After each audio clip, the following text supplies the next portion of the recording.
Welcome, gamers from around the globe. You've dropped into the best place for Game Pass news. That's right, it's the Game Pass Tracker Show. This is episode 135, recorded live. That's right, it's live Thursday, January 11th. I'm Nick Metzger, here with the best dang co-host a guy could ever have, Mr. Sean Abbott himself. We're gonna fill your brains with all this week's bits and bobs of Xbox.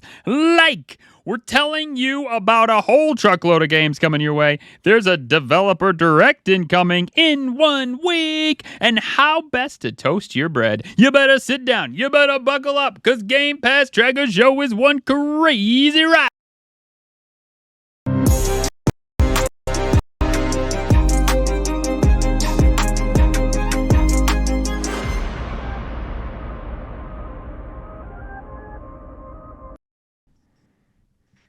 Yo, what is up, everybody? Welcome to today's show. We just want to welcome you to one of your favorite Xbox Game Pass podcasts out there, the Game Pass Tracker Show. You can find us on pretty much every social media app that's out there. Everything is just Game Pass Tracker, complete brain aneurysm, man. Any thoughts or any questions, don't hesitate to shoot us an email at show@gamepasstracker.com. And if you're liking what you're hearing, we would love for you to leave us a review on your podcasting app of choice. It helps us reach more fans like yourself.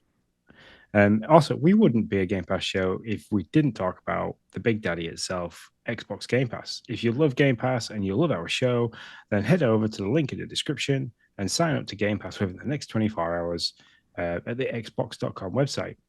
You will not only be supporting us, the Game Pass Tracker Show, you will also be signing up to pretty much the best gaming subscription service out there, Xbox Game Pass. So you sign up to whatever level you desire, whether that be PC Game Pass Core or Game Pass Ultimate. Just play your own way by using the code in our chat or the show notes and help us to continue to create this awesome content for you guys out there.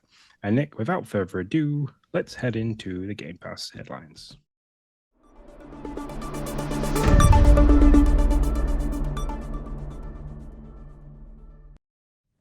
We got games, Sean. We got games. We got lots of games. Lots of games. We talked about this last week, and we were like, "Oh, look, we finally have games," and we had like 2 or 3 games to talk about.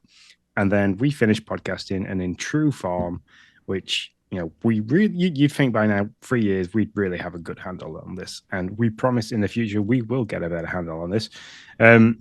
There was just an absolute plethora of games dropped. Xbox did its usual placard that came out across all its social media accounts with a boatload of stuff that's coming. And I couldn't be any more excited.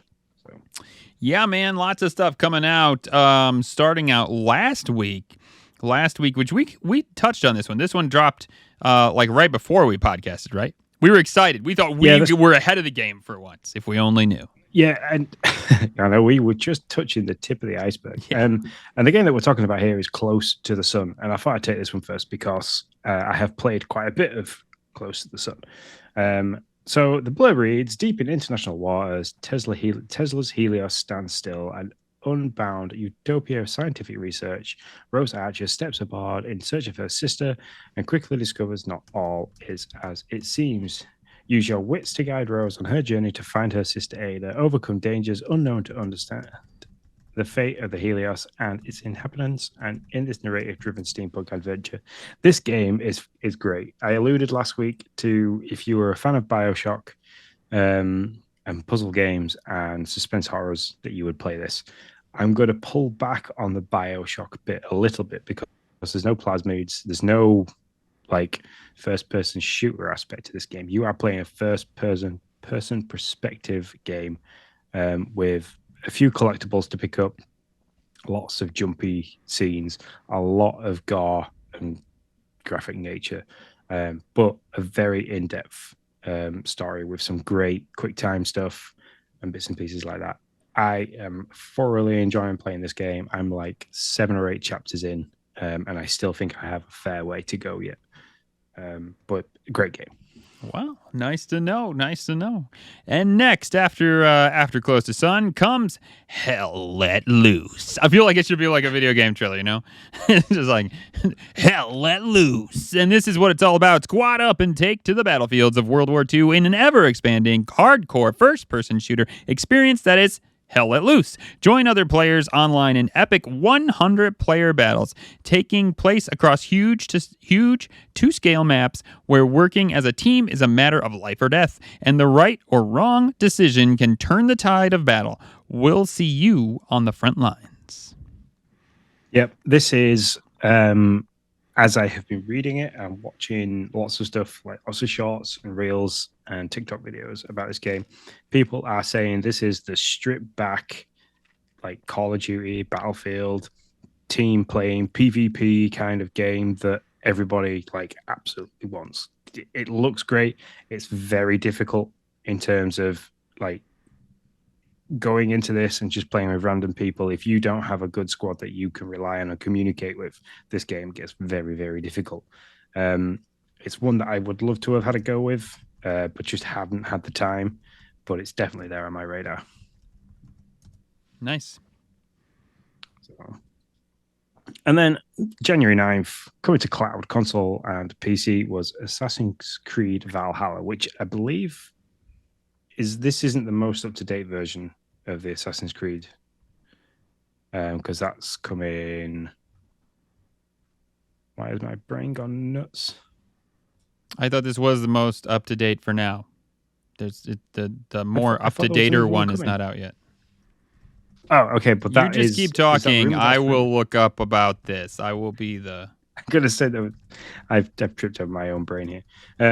Become Ivor, a legendary Viking warrior. Explore England's dark ages as you raid your enemies, grow your settlement, and build your political power in the quest to earn a place among the gods in Valhalla in this critically acclaimed entry into the Assassin's Creed series. I haven't played an Assassin's Creed since maybe 2 or 3. Just because the game became quite repetitive and climb to a high place, use your eagle sight, look around, climb to another high place, lots of sneaky stuff. Kind of didn't play this game in a point in time where I was probably doing a lot of Call of Duty playing, so I was more into bum rushing stuff and lots of action and things like that. So it's highly possible that I kind of fell off the Assassin's Creed games quite quickly. It's the same with Hitman. I never really fully appreciated Hitman, but I think now I could go back and play a Hitman game in all its glory and stealth rather than trying to just slap people with fish like Nick and put them in freezers.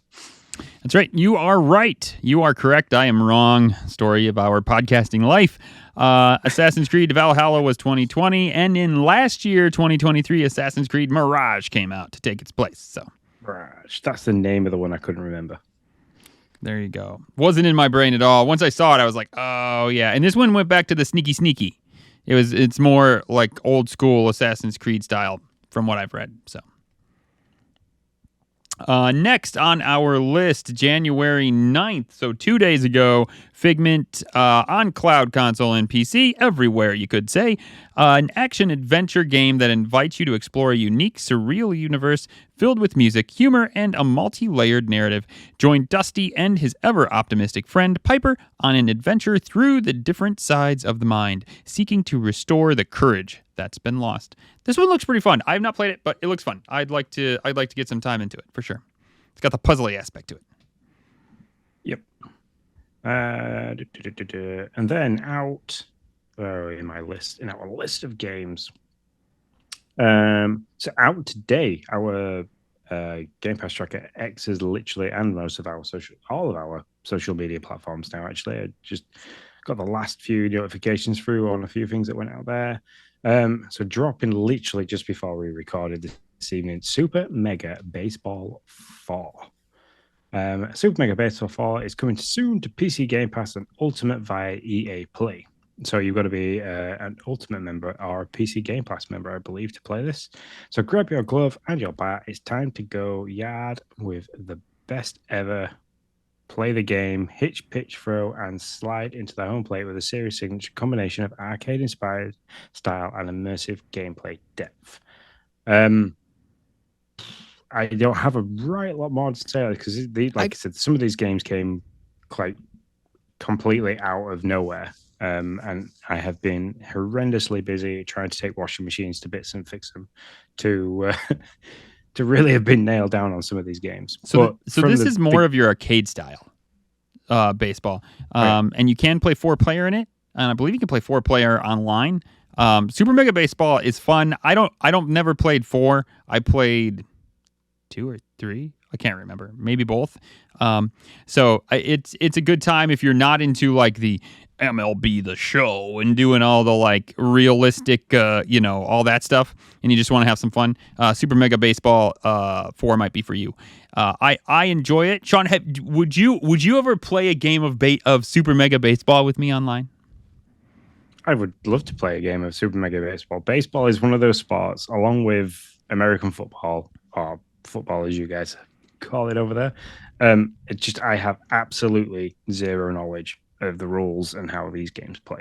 So, gotcha. I know the rules, but I don't know like a lot of the like deep strategy that's there. So I don't really get very deep into that. Like, I don't know, all that stuff.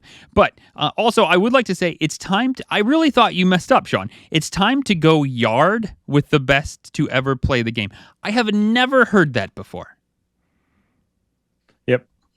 That's why I stumbled over my words, because I was like, it seemed to be written in not the Queen's English. Yeah, that must be like a baseball way of saying I'm gonna go play baseball. Let's go yard together. I don't know. Never heard it. Anyways, We Happy Few out everywhere. Also January 11th, which means today, welcome back to the Game Pass library from Compulsion Games, set in a drug-fueled, retro-futuristic city in an alternative 1960s England. We Happy Few is an action-adventure game in which you hide, fight, and conform your way out of a delusional, joy-obsessed world. I played this game. I was going to like make it a thing that I did on stream when it was last on Game Pass, and I don't know. I like it. There's a lot there for it, but it wasn't for me. But it might be for you. But it is back, and it was one of those ones when it dropped off. We were like, what? This is like first party now. Like we thought it was here forever. And we were all shocked that it dropped off. Any idea why it's back? I don't know. Any like just like why does it go away and then come back when it's first party?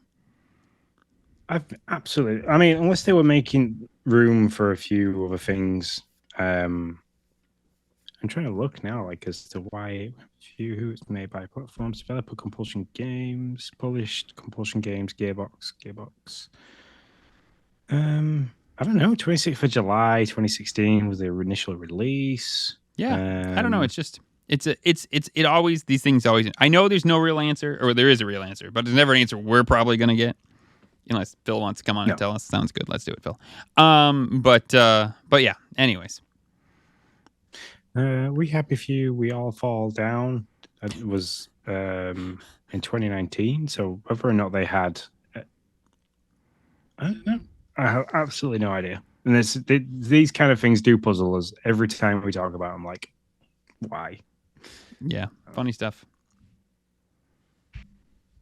So next on the list is Those Who Remain, which is coming to cloud, console, and PC January. I've gone too far.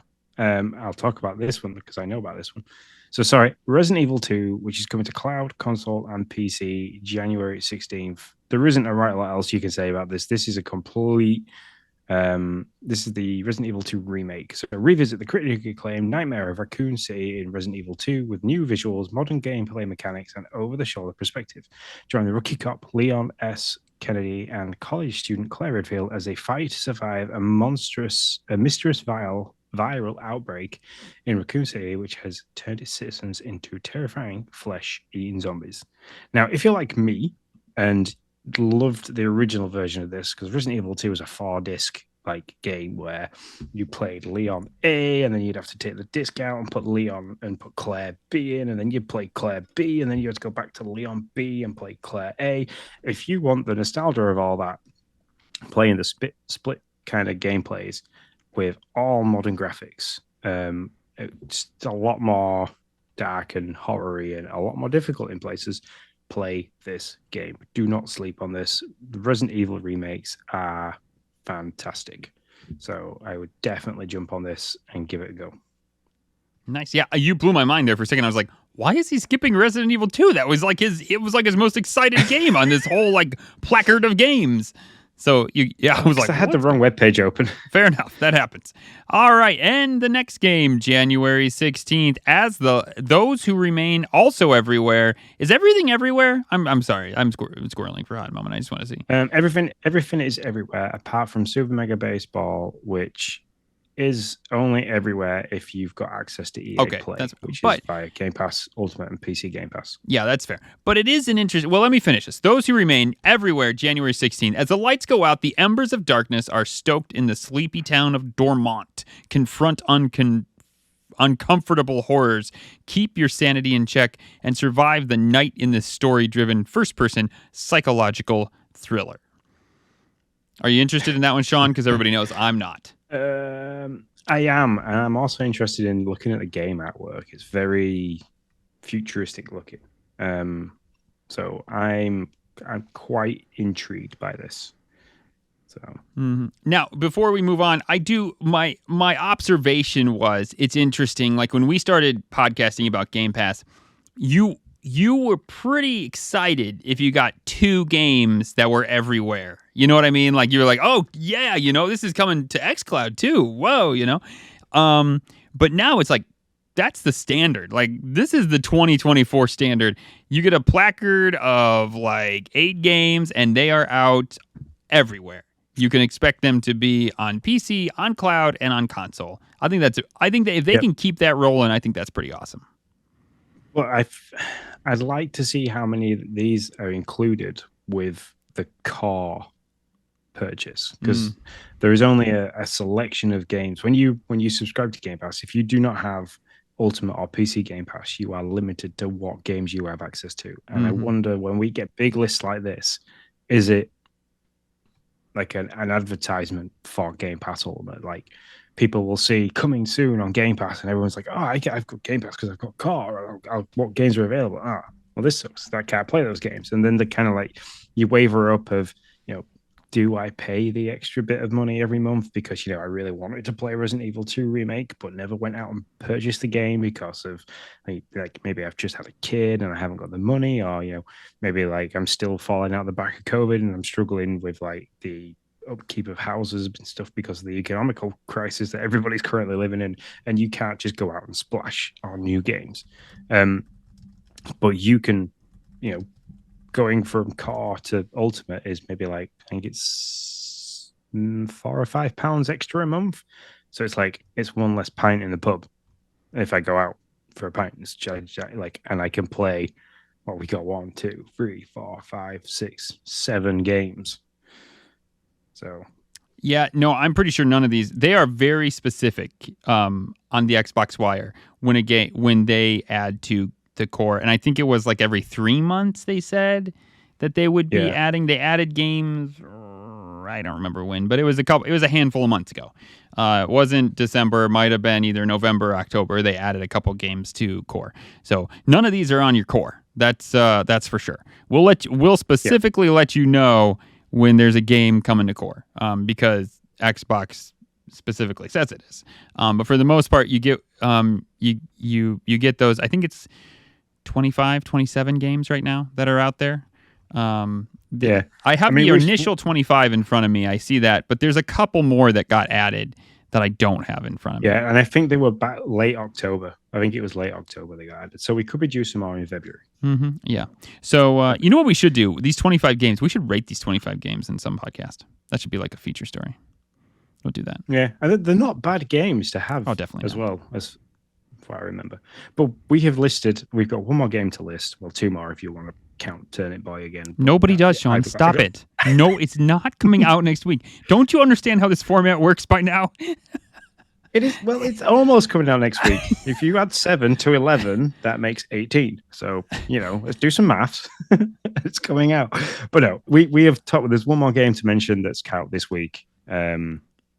Well, it's not out this week. It's out after Turn It Boy, and you've got it out you've got it listed as out this week. No, it's impossible. Wait, what? No, come on. Pal World is the 19th. 19th is next which week. Is longer than next week. Okay, we're gonna have a conversation about time. Oh wait, Turnip Boy is out next week. Oh shit, you're right. Wow, look at that. For some reason, I don't know. Calendars are hard. Plus, you're putting it in here in this like UK style with the 18 first. I thought this was coming out in the 18th month of the year. How am I supposed to know how this works? I thought the 18th. Oh no, that is okay. I try my hardest to do the American way of dates. I learned so much. Oh shit! We work across time zones, across calendar ways. We eat different things and say different things, play different sports. It's a hard thing to learn. Would you just eat your cookies and chips and fries and talk about Turnip Boy now that it's coming out next week? So coming out next week, yes, it's Turnip Boy Robs a Bank. We talked about this before. The Turnip Boy. What was the name of the other one? It's gone now. Turnip Boy Commits Tax Evasion. Was it? Mm-hmm. Yeah. Yeah. Was brilliant game. If you like your kind of like top down Stardew Valley, Link to the Past kind of angle gameplay with tongue in cheek dialogue, cool little like fetchy quests and stuff that you do, go play this game. It's great. It was 4.5 hours, 5 hours long. One you can play with the kids because the kids will just see, you're playing a turnip wandering around and there's other vegetables you can talk to, but you can read all the dialogue and you can chuckle along. And if there's kid jokes that you can share with the kiddos, share them with the kiddos. For sure. Also coming out, like I've been saying from the very beginning, just like Turnip Boy, coming out the next day, January 19th, is Pal World. This is the Pokemon-like game where they have guns and you can eat them and you can put them in factories and make them slave labor until they die. And that's a legit quote from the game. I didn't just make that up. That's like in the so there you go. Now, the one thing I will say about Pal World is we don't have a placard for this yet. It is slated to be the 19th. This always makes me a bit worrisome in the time we have done this and reported about games. When Xbox, when we're less than a week out and Xbox hasn't like spotlighted it at all, I always kind of wonder, like, is this really coming or not so much? The thing is, if this comes to Game Pass, it'll be a day and date release as well, which is probably one of the reasons why we haven't seen anything yet, because it's going to be locked up in whatever deals they have. That's possible. I hope that's right. I could see it not being right. Was does that make? What? I'm just trying to think. Does that make the first day and date game of the year? Oh no, because Turnip Boy Robs a Bank could be the first day and date. No, Turnip Boy's more than 2 weeks out. Remember, we just said this. No. I mean, I know. I'm just joking. Have we had we haven't had a day and date like day one release yet, have we? Close to the Sun was the first game. Hell, it's definitely not. No, Figment. It's not. Super Mega Baseball isn't. I don't believe so. No. So we're looking at the whole list here, Sean. This is what we got. The games we just mentioned are everything that's come out this year. So no. Okay. That would be the first one. Turnip Boy Robs a Bank, and then Pal World. Boom, boom, just like that. Yeah, double drop. I like it. Yeah, man. All right. Well, those are our. Oh no, I'm sorry. We have games leaving. My bad. I got overzealous. Sean, what's leaving? January 2015, January 15th, 2024, Grand Theft Auto 5, Persona 3 Portable, and Persona 4 Golden are leaving, and I'm assuming that's to make room for Persona 3 coming on the 2nd of February. Garden Story and MotoGP 2022 are a list of your games that are leaving January 15th. And as I always say, you either gotta beat them by January 15th, or if you want to get a little bit of a discount, you can buy them by like $11.59 January 15th for a 20% discount with your Game Pass sub. Yep, and if you're ever looking for a place to find out what's coming, what's going, and what's rumored to be coming, head over to X and look at Game Pass Tracker, or visit GamePassNews.com. There you go. That is your Game Pass headlines in a nutshell. On to the X feed.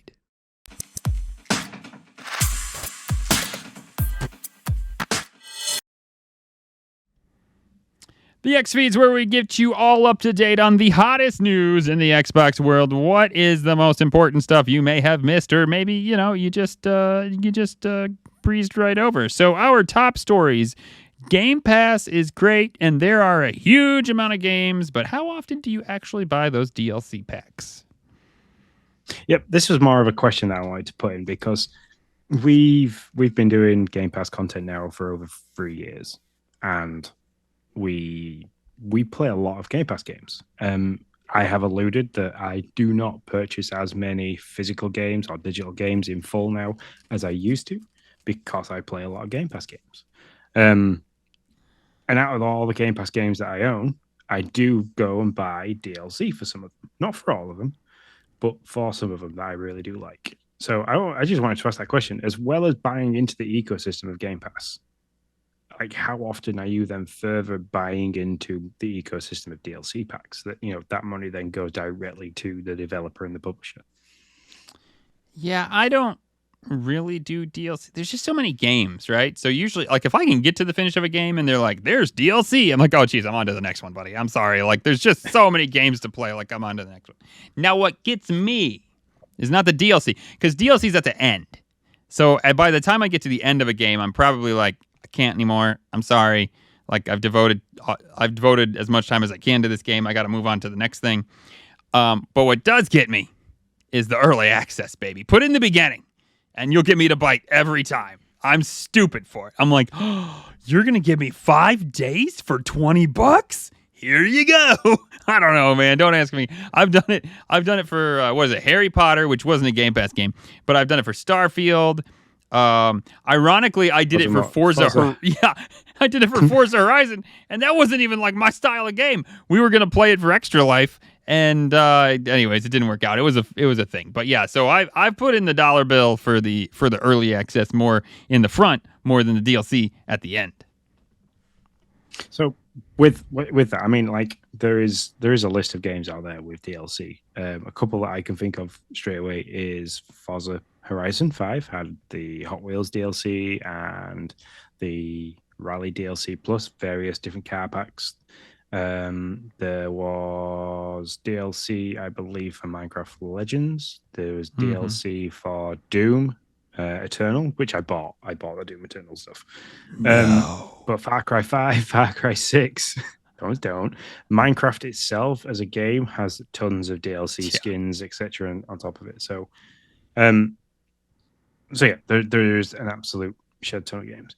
But then because you in what you said has then raised a second question off the back of this. You have said that like you get to the end of a game. So like you're playing Far Cry 6. You get to the end of Far Cry 6. Great game. You're a fan of Stranger Things, same as I am. There's a huge Stranger Things DLC pack for that. You won't buy that because you're like, I need to get on to the next thing.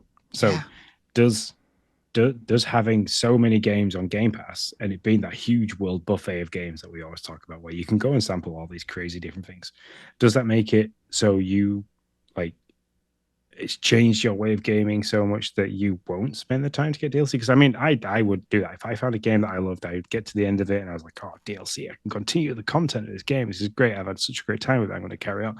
But I'm also in the same point as you. I get to the end of the game and sometimes I'm like, yeah, I'm kind of done with that now. And like, there's been 6 other games released that I really want to get to and try. Like, do I spend the time and the money going through the DLC, or do I then just go, I'm going to move forward? So, yeah, really, Game Pass had nothing to do with it, to be honest. Like, there are games that I like Pikmin 4, not on Game Pass, but I'm not gonna put the money in on DLC. I dare to say I believe there's Hogwarts Legacy DLC. No, there's not. I take that back. But even if there was, let me say this: even if there was, as much as I loved that game, my favorite game of 2023, I would not go back and play it. Like there's just too many games. 2 things have happened. There's a plethora of games, whether it's on Game Pass or not. There's a plethora of games, and I became an adult with children, so it's like I don't have I can't like sit there and play games for I mean, and even if I didn't have children, I still have to work and do the stuff and make the money so that I can afford the things that I want to do, like play games. So it's like, I don't know. It's just not, I just don't have the time to devote to DLC. Or the better way to put it is that the time that I have, I want to like get this game. I want to get what the developer originally intended, and then be like, okay, I appreciate what you did here. It's great. I want to move on so I can, taste the next thing. So that's kind of where I'm at. It doesn't matter. I mean, I know I'm not going to be able to eat all the buffet of Game Pass. That's for sure. Like that's a legit for sure. We tried. Yeah, it almost becomes anxiety if you're like, I'm gonna play all of them. No, it's just like it's too much for me. That's fine, but even if you take Game Pass out of it, it's still like, well, there's still a bunch of games that I want to play, and so I don't know. Yeah, that's where it lands. I mean, I've got 3 games. I've got 3 physical games that I have. I've got Sonic Frontiers, which I need to go and finish. I have Resident Evil 4, which I need to go and finish the additional content for that game, and Resident Evil Biohazard, where I've got the additional content for that game to finish. I want to go back. So those 3 games are physical games that I physically own and gone purchased outside of Game Pass. But then like stuff with the Switch, I've like Mario Rabbids. I've been playing that DLC because it's there. I've paid for it. I purchased it, and I'm chipping away at it slowly. Which, by the way, the first installment of the Mario Rabbids DLC is huge. It's taking me ages. It's as big as the actual game. So. Yep. Yeah. So that's where I am. But early access, baby. If you want me to open up my wallet, just tell me I can play a game I like 4 days early, and I'm a stupid sucker for that. I'll plunk down the dollars every time. But I will say this: not only like when I paid for Forza Horizon, and I really was like, oh, okay, well, that was a donation to the developer. Congratulations, Xbox. Good job.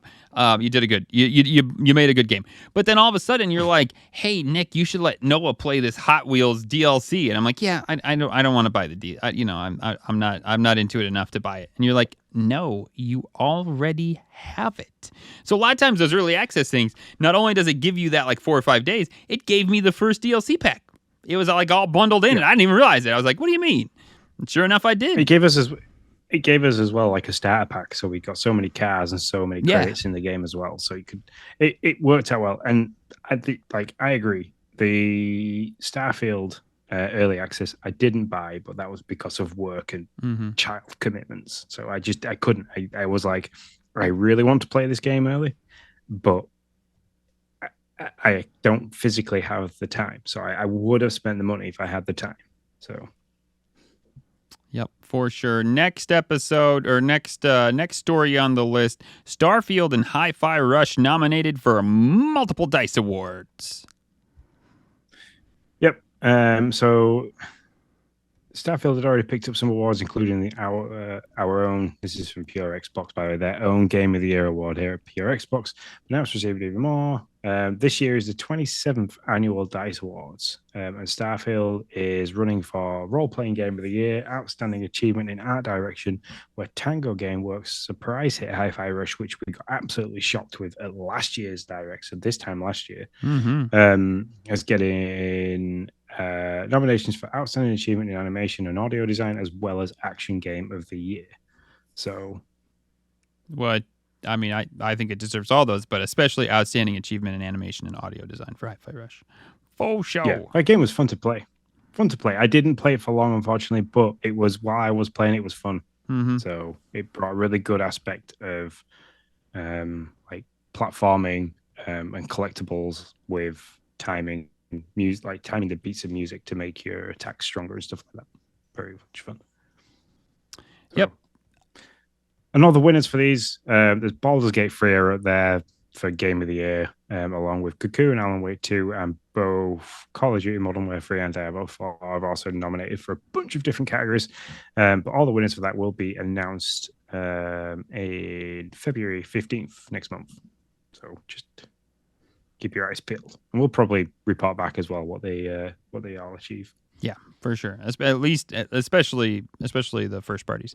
Minecraft Legends development is done. Man, it wasn't but like a week away, and we were going to be like, yeah, we were going to learn about this game, and we were like, what is it? Is it Zelda-like? Is it like a story-based? Oh, no, it's a turn-based game. Is it turn-based? No, it's real-time strategy. Oh, it is real-time strategy. Yeah. Oh, no, it's kind of tower defense real-time strategy. Oh, that's great. So this is the story. This is like the journey we went on, and I really think this affected this game, my man. Like, I mean, I think it took a while for them to be able to properly explain what this game was. And when I played this game, I had fun. But I think Minecraft's base loves to build. And they just when they got to this game, something about it just didn't, sometimes it's a good idea, but it just doesn't stick. And it feels like that was this. Like Minecraft Legends, man, that baby stuck. I'm sorry, not Minecraft Dungeons, sorry. Minecraft Dungeons, that baby stuck, but for some reason, there wasn't anything wrong with this game, really. It was fun. Like I walked away being like, yeah, that was a good time. But did I go back to it? No, I went back to Minecraft. So, yeah, and so did Noah, by the way. I completely agree. Minecraft Dungeons gave life to the game in a way where you could follow it as a story. So it was like story bin, and for the best part that my understanding is you could make dialogue choices. So like, you were introducing kids to that, action and consequence kind of thing, because they could make dialogue choices which changed the outlook of the game, and it gave it so much repeated playthrough as well, because they'd want to go back and change the story this way and that way. So and you would bring in Steve, the main protagonist in the game, to life and giving him a story rather than just being this guy that chucks blocks down in a creative pattern or fights off weather skeletons, which, by the way, I absolutely detest, in survival mode. And that did well. I mean, like my youngest boy and my middle daughter, they've like played Minecraft Dungeons till they played it and played it and played it and played it and played it and played it. Emily got Minecraft Legends for Christmas, and she's played it, and then she's kind of crept back to Dungeons and the main game, just purely because there was a lot going on. Yeah, I think it was kind of, for me, my personal opinion on it is that it was kind of aimed at the older gamer that kind of had an idea of what was going on. So people that played Minecraft as like 8-9-year-olds originally could probably have a really good grasp of what they're supposed to do in Minecraft Legends, and it brought a more grown-up and adult gameplay aspect to the franchise. But yeah, also there was a lot of so the story mode in Minecraft Dungeons is pretty thin. It's only about an 8-hour experience. So mostly you were going to be left with online play more than anything else. So if that wasn't your thing, then that was going to leave you a little short too. Yeah, but overall, I really just think it was one of those things that it was like a good idea on paper, made sense. Like, it was like, why not put these together? But when it came to execution and maybe what the crowd wanted, that was there for all things Minecraft, it was just kind of like, nope, this isn't what we're really looking for. Happens sometimes. Yeah, and you got to tip your hat. Mojang and Blackbird, like, they worked together on this. They went out and tried something completely new and different, and you can't knock it. What's the other one that's recently gone in a completely different direction to try something, and it's paid off really well? Like Redfall. Redfall was Arcane Studios, like a different direction for them, and that paid off reasonably well. They delivered a game that wasn't as they first said, but then have later on delivered it and made a great game. So it's nice to see. It's nice to see these developers kind of take something they know and push it in a direction to try, because you can't knock them for trying. Then they aren't beating the cash cow to make as much money out of just Minecraft as possible. They've kind of like gone in a different direction. So Now, instead of putting people on a development that maybe, and I mean, they have these metrics, right? I mean, like Starfield knows how many sandwiches somebody ate. It's ridiculous. Or, I mean, Xbox knows how many players in Starfield ate like a particular sandwich. I mean, it's crazy the amount of metrics they have. I think it's great. I think it's fun. But, so they're looking at that, and I'm sure it had a player base, but they're looking at that and they're saying, not as much as Dungeons. Obviously not as much as Minecraft Space. So do they then, I mean, there's all these developers, right? Like we don't have a story here saying, Mojang let 25% of their people go. Like that's not the story. So those people went and now are working on something, right? So yep. I'm interested to see maybe they have another like brainiac idea of a way to use the Minecraft realm and world and lore and bring it into another genre. Why not? Let's try it a different way and see if that works. Could you imagine if they did like a Minecraft version of Monster Hunter? Not Monster Hunter, sorry. No, I love that idea. You like gotta go out and but I mean Minecraft is kind of the Minecraft version of Monster Hunter, really. I was gonna say you go out and hunt them. Somebody can play as the mobs, and like one set of group can play as normal Minecraft characters, and you've kind of got to battle each other in a PvP style thing.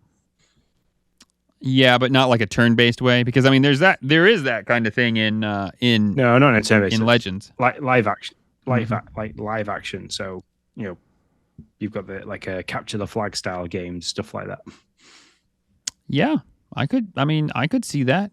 And but there's got to be I really think I say this, but there wasn't really any building in Dungeons, so I mean that doesn't really hold true. And Dungeons was a lot of fun, but maybe in Dungeons it's just the fact that you still get to like kill these things, and that they're much easier to kill, in my opinion at least, than they are in Minecraft. I mean I don't know, maybe I'm wrong, but from my time in Dungeons and my time in Minecraft, I feel like I can kill things a lot easier in Dungeons. So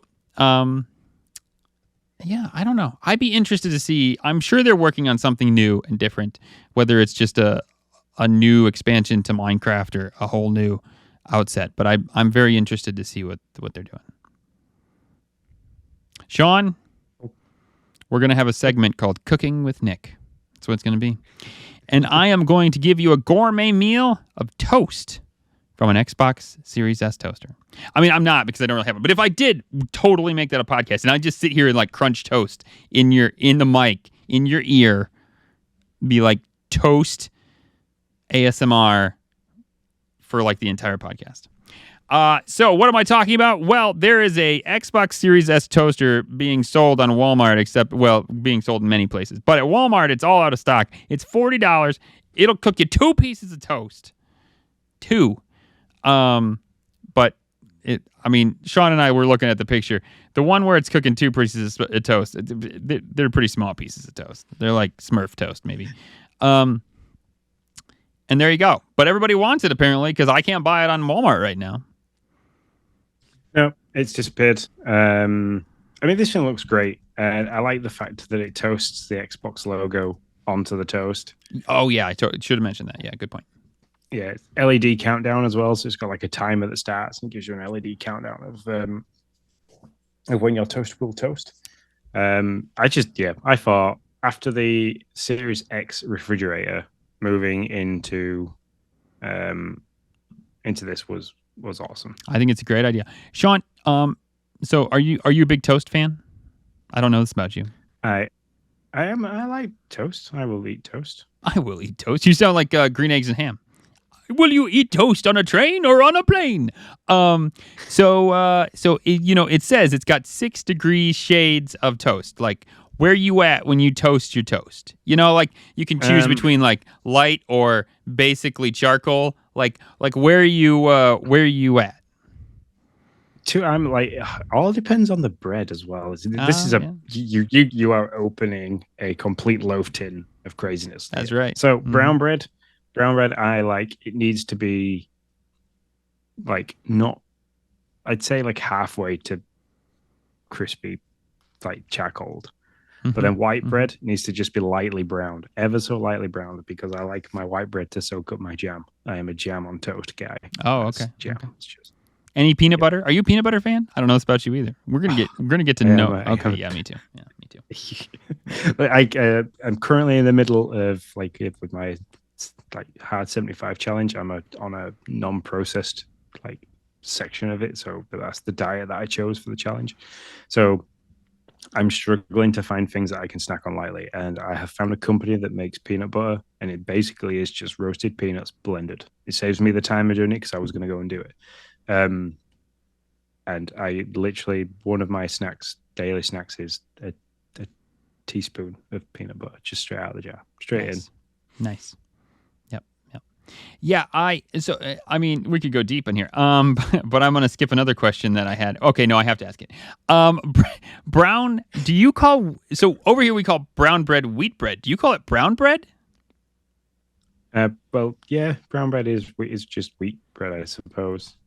Yeah. And then white bread is just white bread. But if you're talking, we call white bread. But if you're just talking, you're like, do you call it wheat bread or brown bread?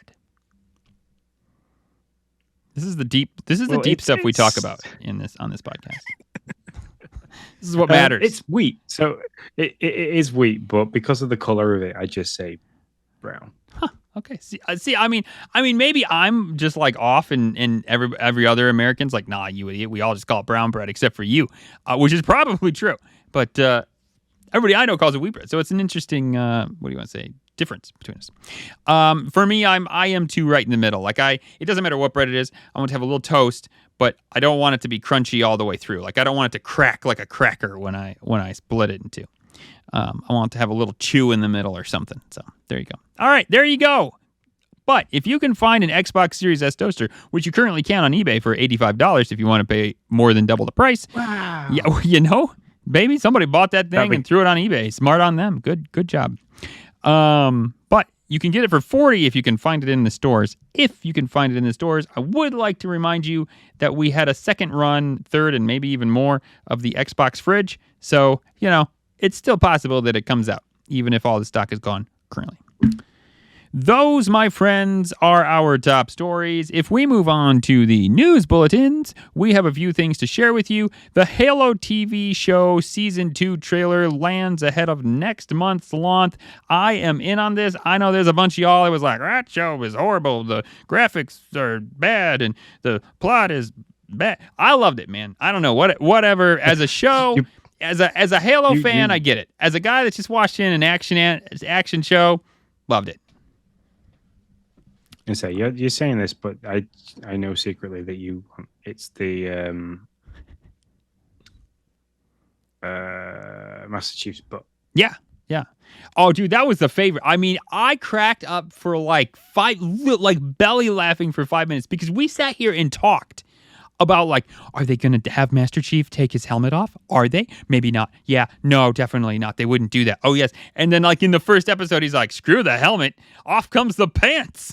I was like, that's the best, man. It's like, you can have a conversation about that, but that right there was the way to do it. The all the community's talking about is the helmet coming off, and they're like, no, let's just take this right down to the pants right now. I love it. So you can go out and look at that trailer and get ready for the next month's launch of that on Paramount, right? It's a Paramount game, or not game, but show. Yeah, that's true. So that like you said, the trailers drop next month. No,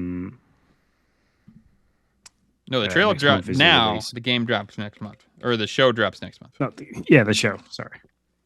All right, Persona 3 Reload prepares for Xbox takeoff as the pre-install goes live. Live.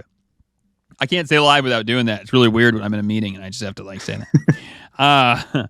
And this is an important one for, I think, a lot of people out there. The Baldur's Gate deleted save fixed is set to be fixed in 5 days. Larian Studios says in 5 days they will have the Baldur's Gate deleted save bug fixed for us Xbox fans. So I know for many Baldur's Gate people that's an important deal. So there you go. Yep. Did you have something?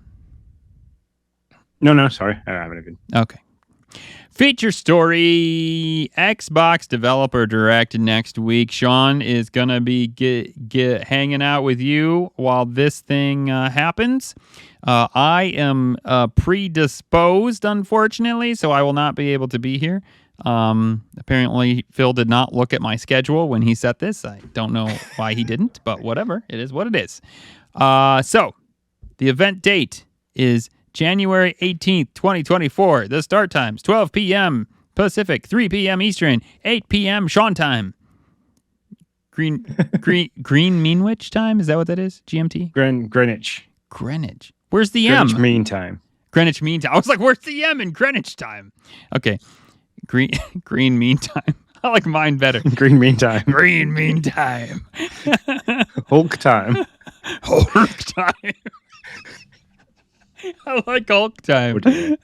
Oh, that's good. Where to watch it? Right here, duh. Where else would you watch it? I don't know, Sean. Is there another place you should watch it? I'm going to sit in the bottom left or right hand corner. It all depends on how Nick makes the lovely overlays, because I'll be patching in through Nick. Even though he is not there, he is letting me satellite in, because I do not have the minerals. Kidding. I don't have the hardware to do all this. Nick is the wizard behind the scene. I am literally just the floating head at the other side of the ocean. So yeah, I'll be sat in the corner. I'll be going through this. I'll be live reacting, hopefully live reacting to some absolute bangers and surprises. I'm hoping for Fable, just for Nick's sake. But we know. Wow, you came right out of the gate. We know what we can be expecting from this direct. So far it's been Ara, History Untold, Avowed, Hellblade 2, and the all-new Indiana Jones game, which could be called something like something Circle or something. Yeah, something Circle. I don't know. Indiana Jones, Harrison Ford comes full circle. No, I just made that up. I totally just made that up. That's not accurate. Man, we just had it not too long ago, and then I know that's why I started trying to go down it, but then absolutely killed it. I tell you, then you ruined it. I have old man back. Sorry. So yeah, I will be here. I will be going through everything I will be talking about. I'll be live reacting. If we get Fable news, I will be so excited for Nick, because I know he will be watching it wherever he is, doing whatever he's doing. So yeah, I can't wait. We ain't getting Fable news here, man. I mean, I really appreciate it, and I would love to eat my words all day long. Like, if we do, I'm down for it. But I'll be blown away if we do. What I want is a date for all these games mentioned, especially Hellblade 2. Especially Hellblade 2. I mean, what did we get last time? We got Redfall, which was there and then, wasn't it? That was a there and then game. And then I had the list up earlier. Where is it gone? So sorry, no. First was Hi-Fi Rush, which was available to play straight after the direct. And Minecraft Legends we got, which came out April 18th. Redfall, which came out a little bit later. May 2nd, and then we got the first show of Forza Motorsport, which absolutely had me stupidly excited. And then Elder Scrolls, can't remember the name, Necrom, which was the 6. No, online, 6 online. So the rumored gig is Indiana Jones and the Great Circle, which really only makes me think of Charlie Brown and the Great Pumpkin. But I'm just saying, legit. Like, every time I read it, that is a rumored name. It is not the official name. It's it's what I said, a rumor. So So okay, you don't think we're going to get any Fable news? No, like, I do. I think we're going to get Fable news. It's like they teased it earlier on in the year by showing us that sit down in the summer showcase last year, I believe, with the sit down with the actor that was talking about it. And like, so yeah, that's one of the reasons why I'm thinking. I also saw a rumor that was floating around, which I can't seem to find anymore, that seems to have disappeared, that they had put something in place, like a name stake in place, and patterned it and stuff like that. That seems to have completely disappeared. I don't know if I dreamt that, which is possible. Phil just yapped it from the internet is what he did. He saw it and he's like, he just came down like a hawk, took it right out of the internet. It doesn't exist anymore. That's the power he's got. Noped it. Yep. So yeah, no. Listen, I think we'll have a couple of surprises. I would love to have a Hi-Fi Rush drop, like not Hi-Fi Rush, but that kind of drop where it's like this game that nobody knew about. It's like, boom, there it is. Love to have something like that. Also, I want dates for all these things. Like I said, especially Hellblade, because we've seen that game a bazillion times now. We need a date for that, but I'd love dates for all of them, quite frankly. A lot of these games are games that Indiana Jones not being one of them, but Avowed is thought to be this year. So let's lock that down. Let's get us a roadmap for what 2024 looks like, what's coming out next, what we can expect at least for the next 6 months until we get to the summer game showcase time of the year, not E3 time. So that. That was a really long title. Yeah, you almost went full Nintendo with the title there, with deluxe. Yeah, that's gold right. package. I should have totally. If I'd have done that, I'd have really nailed it. But I came just a bit short. No, don't say. Anyways, moving on. So yeah, that's what I want. And if Fable comes out, like I said, I'll eat my words. Yeah, I'm hopeful for something Hi-Fi Rush level release, because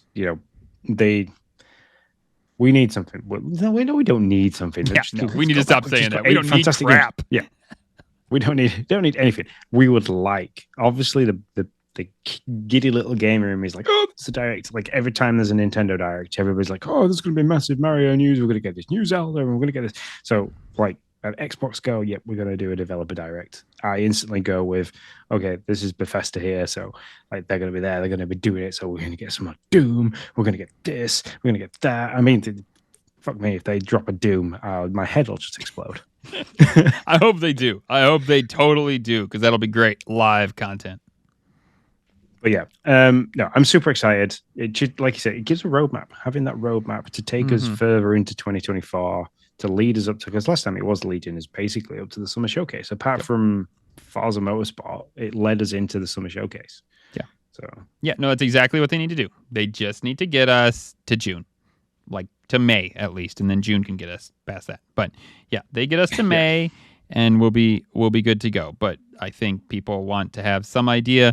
I mean, you look at the like even the Game Pass tracker thing, and it's very much like TBD 2024, but TBD, and it's like okay.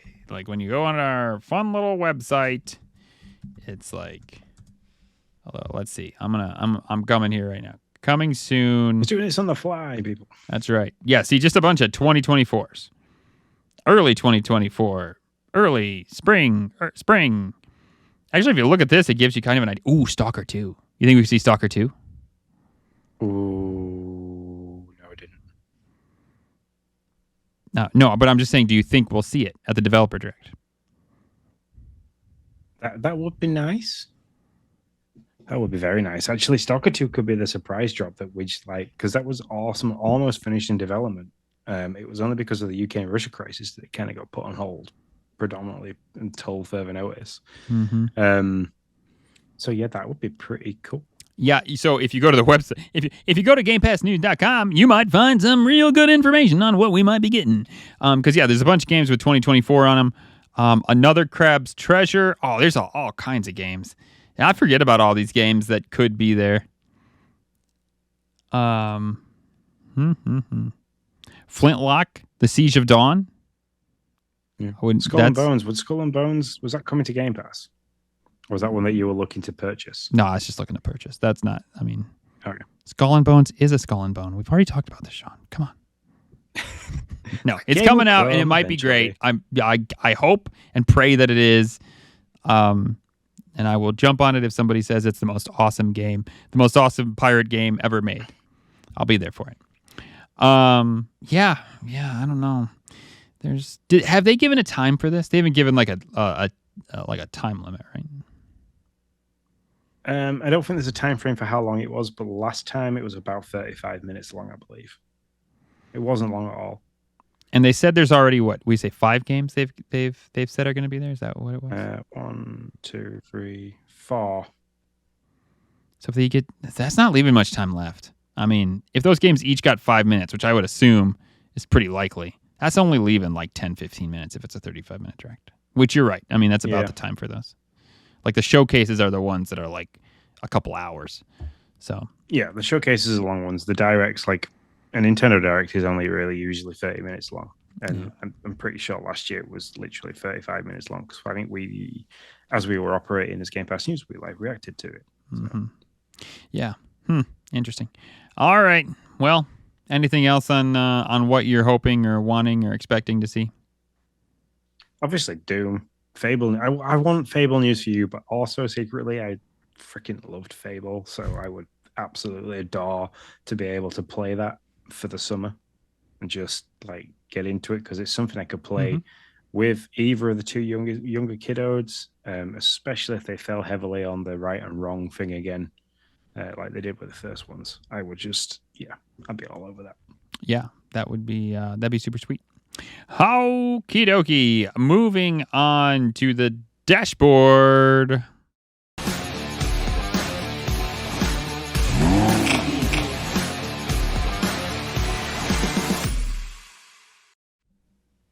Welcome to the dashboard where we talk about games that we are playing or are on deck to play. Sean, start us off. So, thanks to you and your numerous stories about how you and the kiddos have been playing Minecraft and you've been doing this and you've been doing that, I thought, right, okay, that's it. I haven't played it for 12 years. I'm going back in.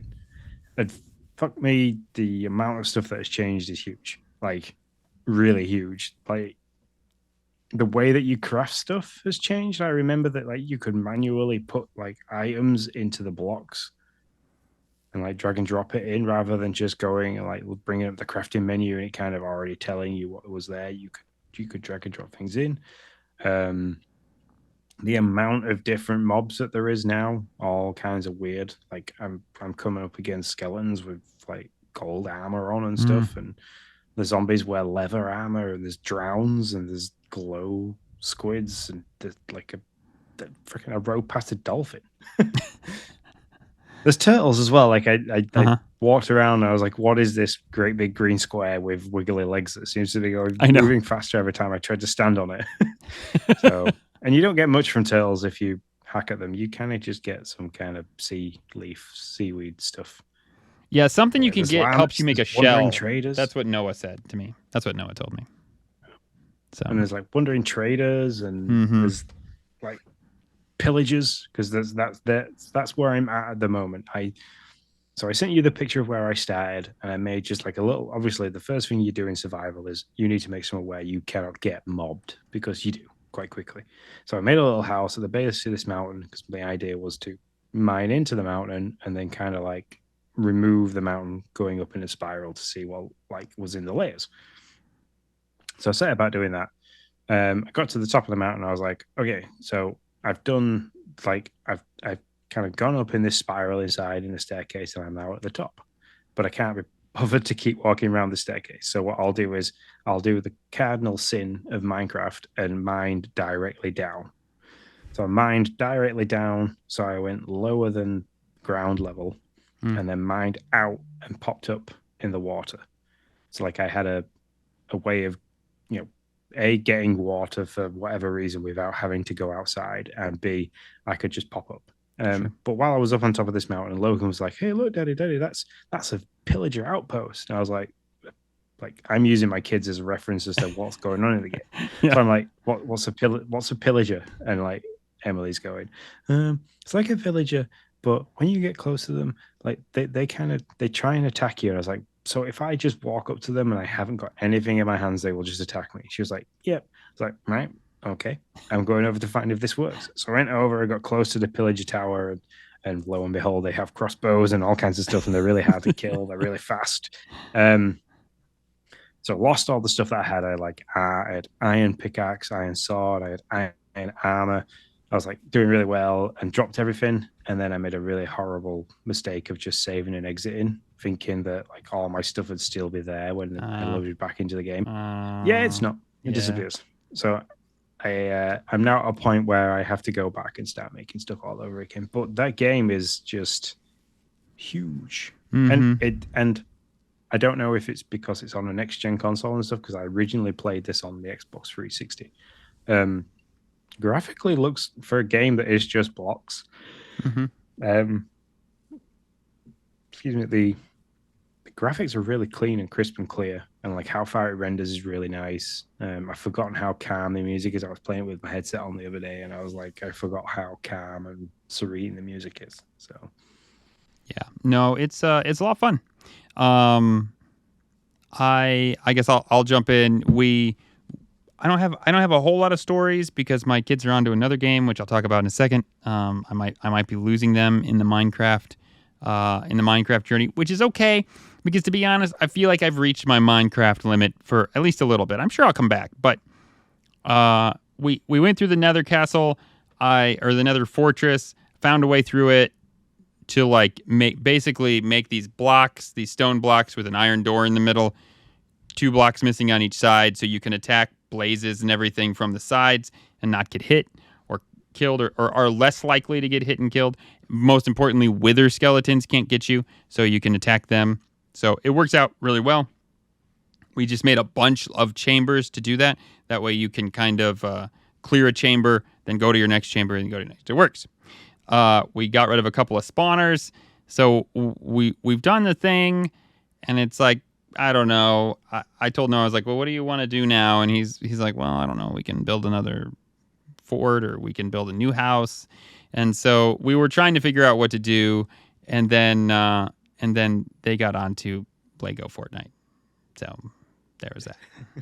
So that's where we're at. And I think my stories will start to, ironically, as yours ramp up, my stories will start to drop off. So I think I'm almost at the end of the Minecraft journey for now. So the only other 2 games I've been playing is been playing a lot more Ring Fit. I do that like for an hour at a time. Difficulty. I looked at this. My difficulty level is set at 20. I don't know how high the difficulty level goes to, but I'm finding level 20 is pretty adequate at the moment to make me a sweaty mess in the living room. Now, do you have it because you can assist it, or it can get harder for you as it thinks it's too easy for you? Do you have it set to that? Oh yeah. I have it set so it asks me every time I turn it on, which I'm very grateful for because I'm happily pressing just keep it at this level for now. So I mean, my heart rate the other day when I was playing it, the average heart rate is 146 beats a minute. Yeah, no, it's a workout, man, for sure. Yeah. And I'm probably gonna have people that listen to this that are gonna scoff and go, "You're playing a video game. Give it a go. Report back when you are also an achy, sweaty mess." Because the game's a lot of fun. I'm thoroughly enjoying it. I was doing it the other day, and Logan was getting involved in the exercise. He was copying what I was doing. He found it hilarious. He likes to watch me squash the monsters. So that's when I say when I'm going to do a Ring Fit workout, I'm like, I'm going to just squash the monsters. Do you want to watch? And he sits back and he watches. He kind of tells me like when to stop and start and things like that. It's pretty cool. That's fun. So we're doing that. And then Mario Rabbids, Sparks of Hope. I've started the last Spark Hunter DLC. A huge DLC pack for the game. Well worth the $11.99 that I spent. Absolutely loving that. You can take all your characters further than level 30 and your Sparks a little further than level 4. I've unlocked a couple of new Sparks, which are a bunch of fun. One of them's called Mayhem. And it basically turns the enemy Rabbids into foe for a turn, so they then attack each other, and it's quite fun. So, yeah. Nice. Deep back into Mario Rabbids lore, and I've picked it up. I'm now at a point where I'm very fluent with the game, so I'm playing it like I'm making my moves, and the moves are happening quicker. I'm not having to think too much about it. I kind of got used to how everyone plays. Mm-hmm. Yeah, that would take not a long time, but that would take some learning again, for sure. So for me, I've still been playing Coral Island. I won't talk about that, but that's still I've still been putting time into that. A lot of time. I think I was like at 67 hours. But let's not talk about that. Oops. But my kids, let's talk about Lego Fortnite. Let me tell you. So we have friends. We went over to their house to exchange Christmas, and he was like, yeah, the girls are deep into Lego Fortnite. And I was like, Lego Fortnite? And I was like, actually, I do remember. We actually watched the trailer for it. Do you remember that? And so I was like, oh yeah, I vaguely remember this. And so he was telling me about it. I was like, well, how much does it cost? He's like, oh, it's free. It's like in the Fortnite game. And I was like, what do you mean it's in the Fortnite game? I was like, so you're shooting and everything? He's like, no. It's like a separate game in the Fortnite game. And my mind was like blown. I was like, oh, you have to show me. I don't understand what's going on. And so he brings it up and shows me, and it's like, you can choose to be in Fortnite, you can choose to be in Lego Fortnite, which there is no shooting in Lego Fortnite if you're a parent and you're like, I don't want my kids to do that. But I will tell you this, it's like Epic found a way to get kids into their Fortnite thing so that as soon as they age up to where they can or their parents allow it, they can play Fortnite. Now, I will say, as much as I'm a little like, for Epic for that, they have done a very good job if you take the time, and it takes time. I spent probably 45 minutes on a Saturday trying to get both kids to have proper parental controls for their Epic accounts, but it can be done. Yeah. It can be done. And it's great. Like, I can say what they can and can't play, who they can and can't speak to. They can only play with their friends. I have to choose who their friends are. I'm very pleased with what they've done. For the game itself, it's like Minecraft, except it's not blocky. It's did you build and ground it at all, Sean? Did you ever build in that game? I tried. Okay. The building is a lot like that, where you're using like, now you can use blocks, like Lego blocks to build, but for the most part, you can do one of two things. You can use a predetermined blueprint and then fill in the resources as you find them, or you can use like wall sections that need certain amount of resources and build them that way. Same thing at night. You're gonna have the mobs come out. You want to try to find protection. I will say the fighting in Lego Fortnite is more fair, just to be honest, than Minecraft. Like, I just, the first person perspective and the whole thing, I always feel like I'm a little lost. But in Lego Fortnite, I feel like I have a better shot of understanding who is attacking me where and how to get away from them. So, and just like Minecraft, I'll say this too, learning the controls and learning like what needs to happen, what you need to get to the next thing to build, that all is not super intuitive. You're like trying to figure it out. Takes some time. You have to really think about it. I think it is part of the survival thing, but it does take a little work. But my kids are having fun.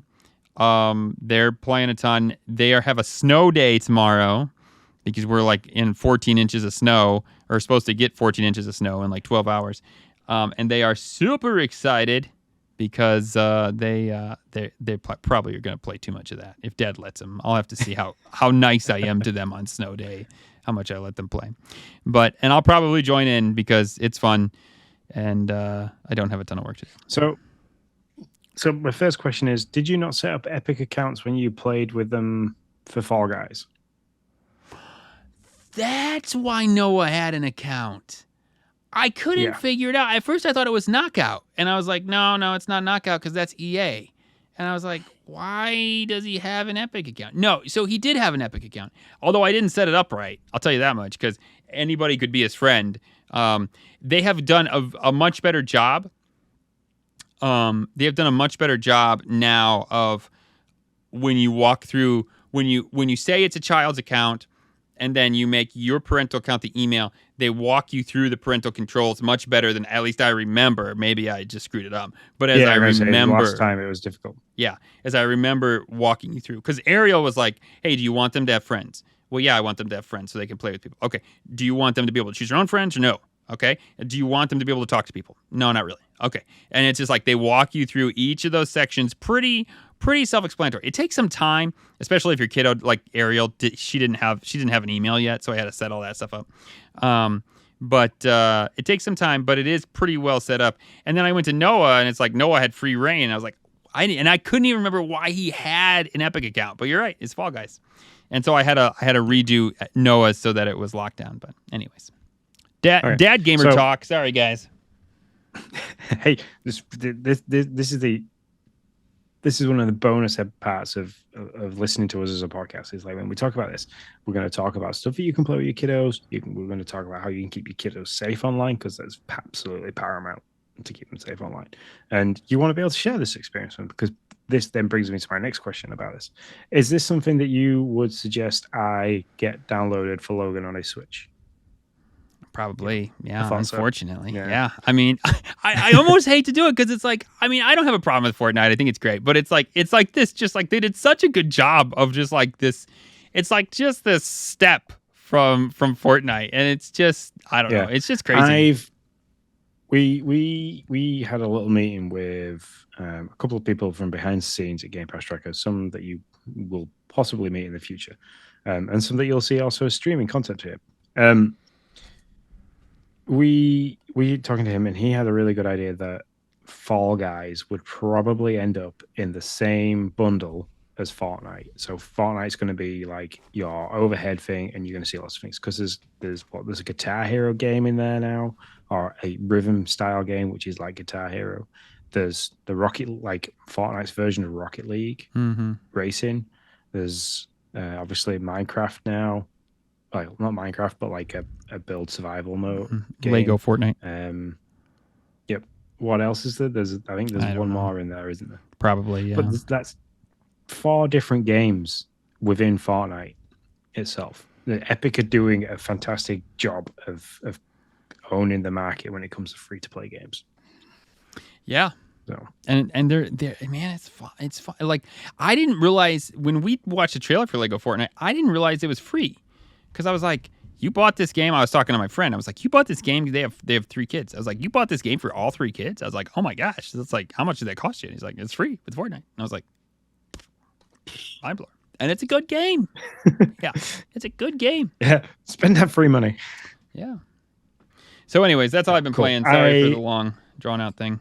No. Sorry. No, this like I said, like it's good that we can talk about the kiddo side of things and keeping them safe online. I know Jaya currently plays the rhythm game, music game of Fortnite, as well as playing actual Fortnite. So I was aware of that. I've wanted to try the Rocket League style game that they've got, but I will endeavor to. I think I have Fortnite installed on the Xbox, so I'll endeavor to try it in front of Logan, see if he gets a grasp of it, and if he likes it, then I'll probably have to go down the same market of like trying to log into his Epic account and make sure it's all locked down and stuff. Mm-hmm. So. Well, all right, man. We have gone pretty long. So, do you have anything for party chat or anything? Nope, nothing other than a really boring story about how I have had to try and repair a washing machine. So we can skip that. All right. I will say, first time chat here, Ewobe, I think is his name. He says, "Hi guys, are you employees from Xbox?" No. We wish. Yeah. If Phil would like to rectify that, I'm whatever. Let's have a conversation. But no, we are not. We're just 2 dads that love games, and we're backed by an awesome crew of people from Game Pass Tracker who are on socials that you can get to. And actually, Sean will tell you all about that on the out. So that's fine. So Sean will tell you all about it. What I will say is we are affiliated with Xbox in terms of if you use the link that's in the description or possibly in the chat, if moderators have stuck it in the chat for you guys. But if you use that link and then sign up for Game Pass, however you want to play it, PC, car, Ultimate, because that's our own affiliate link, we will see a percentage of that as how our affiliates work. And we'd obviously be really grateful.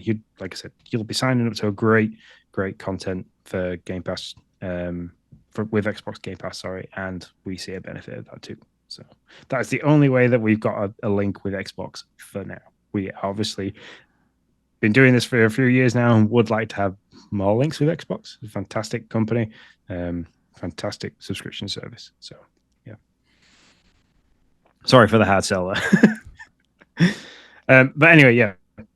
We'll close out. We like I said, we are going long. So if you want to get in touch with us on any of the social media accounts, you can do. Everything is at Game Pass Tracker. Want to send us an email, ask us any more questions, get any more information about how to, access different parts of the show and things like that, you can send us an email at show@gamepasstracker.com. You can get in touch with me on X, Sean_Abbott, or Nick, which is Nick1010 DOH, Nintendo. We're very open. We love chatting, so just get in touch. And everybody, thank you very much for listening. Thank you very much for chatting. And until next time, we shall see you later. See you later, guys.